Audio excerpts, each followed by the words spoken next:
حاج آقا الان اگر بخواید شما وقتتون رو حالا توی پارکی فضای سبز چیزی گذران بکنید، آیا این شهرک پارکی جایی داره یا نه؟ من پارک دارم، اونقدر منطقه نیست. پارک برین، اول پیش میکنم عرض میکنم یه دستشویی نداره. یه دونه بچه را خانما مجبور میشن میرن بغل از این چیزا گلا، اینا را کثافت کاری میکنن.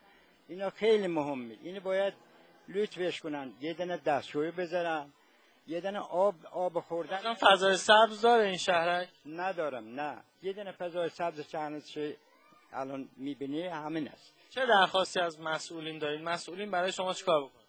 عرض به خدمت، من خط ماشین ندارم، عرض به خدمت درمانگاه ندارم، دکتر ندارم. اگر یه نفر اگر ماشین بزن اینجا، مغزش که میخوای خون ریزی کنی نیم ساعت یه ساعت وقت داره، اینو باید بردارن ببرن کرج یا ببرن تهران، تا اونجا ببرن میمیرن. اینجا یه دونه دکتر متخصص، دکتر معمولی اصلا نیستش.